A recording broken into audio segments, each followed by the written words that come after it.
Oi, gente, tudo bem? Sejam bem-vindos ao Quem Sou Eu Autista. Eu sou Camila Reis, terapeuta ocupacional, e hoje eu quero falar com vocês sobre um tema que é: todo autista é agressivo? Então, por que eu resolvi trazer esse tema? Porque eu queria que a gente compreendesse um pouquinho da história da saúde mental também.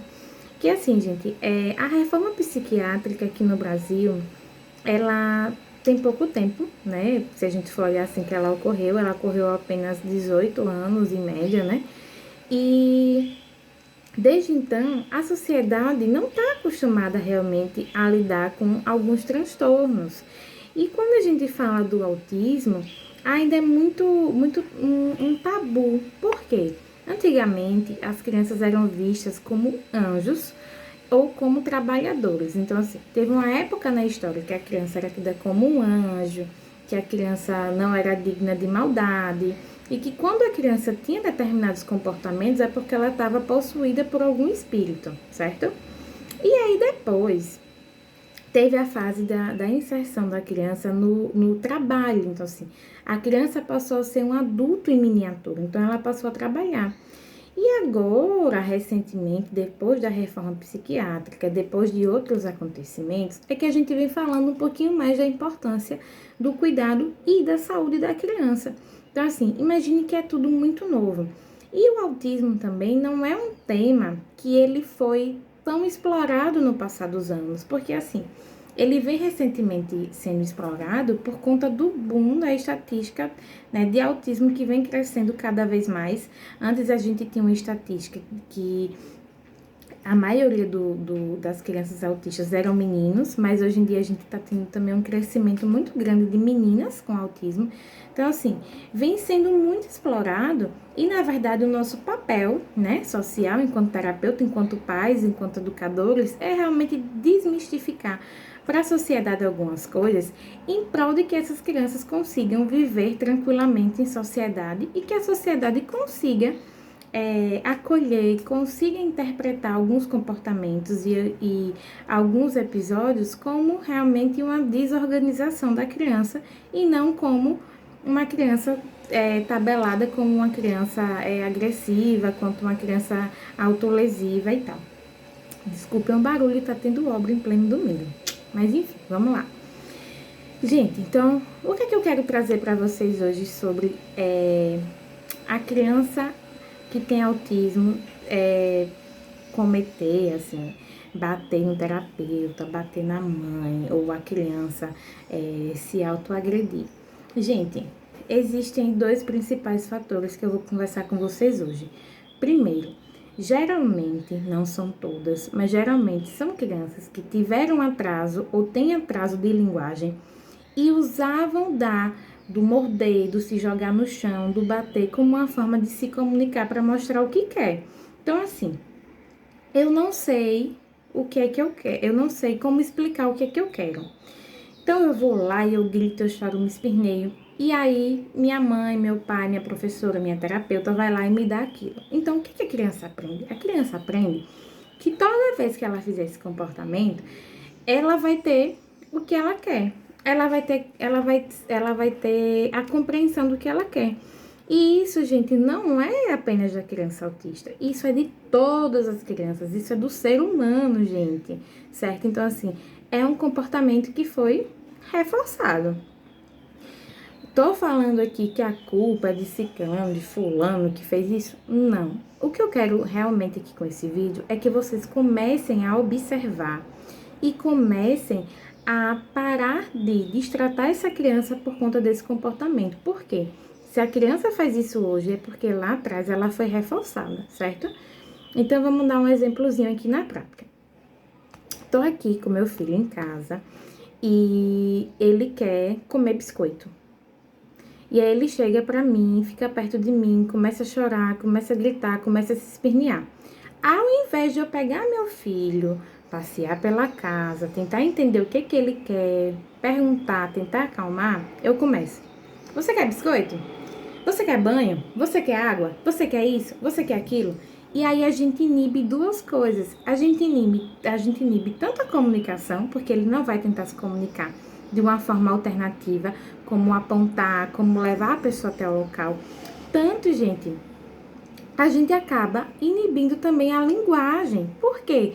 Você tá dando à criança o que ela quer, então ela sabe que se toda vez ela tiver o que ela quer, ela não vai precisar se comunicar, entendeu?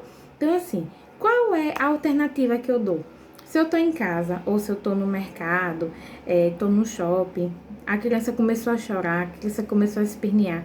Primeiro, tenta acalmar essa criança. E aí, cada um aqui hoje que conhece, né, seu filho, sabe o que é que pode acalmar. Não é acalmar com o celular, tá certo? É acalmar de agachar, olhar no olho, tenha calma, vamos encontrar o que é que você quer. Pronto, tô dentro de casa. Eu sei que tá perto da hora do meu filho comer, ou eu sei que meu filho não bebeu água. Pega na mãozinha dele, leva ele até a cozinha, leva ele até a sala e comece a perguntar apontando para que ele aprenda a apontar. É isso aqui que você quer? É isso aqui. Ah, é o carrinho? Ah, você quer água? Então, assim, mostra para ele como ele se comunicar. Ao invés de dar tudo e de reforçar esse comportamento que essa criança tem, você mostra. E por que que eu sempre falo isso? Principalmente na primeira infância, gente.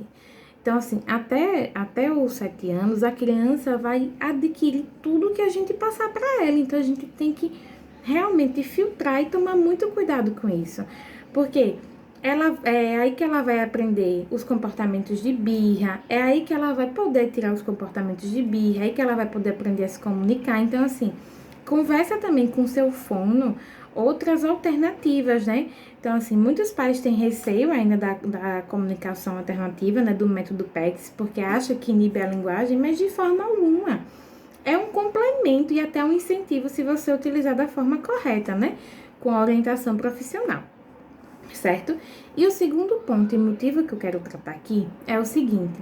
Gente, às vezes existem questões sensoriais. Então, assim, às vezes a criança, se morde. Por quê? Isso daí causa uma resposta no sistema nervoso da criança, que para ela é uma resposta, digamos que confortável. Tô falando aqui de uma maneira bem simples para que os pais consigam entender em casa. Então, assim, ou às vezes a criança tem uma estereotipia. Eu tenho um paciente que a estereotipia dele é ficar fazendo assim na testa. Toda vez que ele tá feliz, ele bate na testa. Então, assim, é uma estereotipia, certo? Que traz algum tipo de compensação, de acomodação sensorial para ele. E aí, Camila, o que que eu faço? Nesses casos, vamos ensinar a criança, certo? A transmutar essa estereotipia. Por exemplo, a criança faz isso aqui. O que é menos lesivo para a criança que faz isso aqui? Não é você ensinar ela, por exemplo, a bater palma?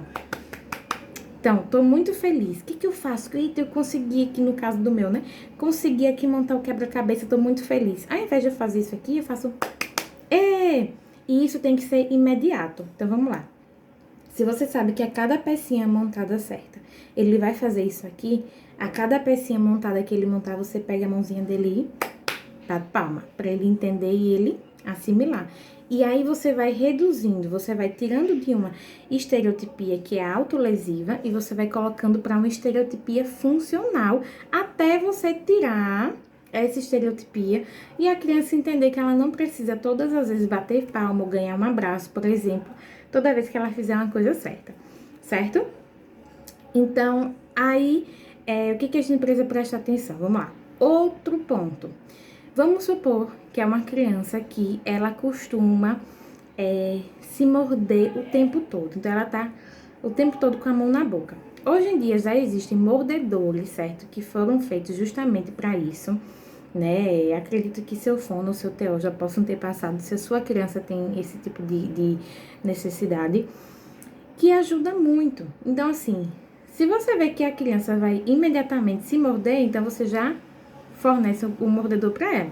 Mas tem que ser o mordedor certo. Eu tô falando isso para não levar bronca das fonos, né?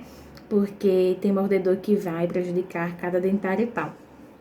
E aí, gente, a ideia é justamente essa. É a gente ir mudando esses padrões comportamentais, certo? E trazendo padrões que são favoráveis e que não prejudiquem a criança. E aí, como é que a gente consegue perceber se é birra, se é uma questão sensorial? Como é que a gente consegue perceber? Observando e pedindo realmente uma avaliação profissional, né? Mas assim, observar o que acontece antes do comportamento, seja ele de birra ou seja ele uma questão sensorial, como eu acabei de falar, e observar o que acontece depois. Então, assim, se eu observo que toda vez que meu filho faz determinado comportamento, eu reforço de alguma forma, então eu já sei que eu preciso parar de reforçar e que eu preciso mudar a minha estratégia, certo? Então, respondendo a primeira pergunta, todo autista é agressivo? Não, gente. Vamos começar a entender o que é o termo agressivo. Vamos começar a modificar o nosso olhar, certo? Vamos parar de dizer que nossa criança é difícil, que nossa criança é insuportável, que nossa criança é agressiva. Por quê? Por trás de cada comportamento existe uma justificativa, existe um porquê aquilo está ali instalado, certo? Possa ser uma questão do sistema nervoso, possa ser realmente uma questão afetiva, um sofrimento psíquico da criança, um comportamento que foi reforçado, é uma questão sensorial. Então vamos parar de taxar, não só a criança, vamos parar de taxar, né, os seres humanos como isso, como aquilo, certo? E vamos passar a ter um olhar e conseguir observar para poder ajudar, porque eu acho que é isso que importa. Não é só observar, taxar, dizer que tá certo, que tá errado, mas a gente tem que realmente trazer para a realidade o porquê melhorar aquilo dali importa, mostrar para os pais a importância de você resolver aquele problema, de você ajudar naquele problema, certo? Para que no final, né, a criança consiga viver uma vida tranquila e feliz. Tá certo, gente? Espero ter ajudado no vídeo de hoje. Qualquer dúvida, pode deixar aqui embaixo que eu respondo, certo? Que eu converso melhor com vocês. E muito obrigada e até o próximo vídeo.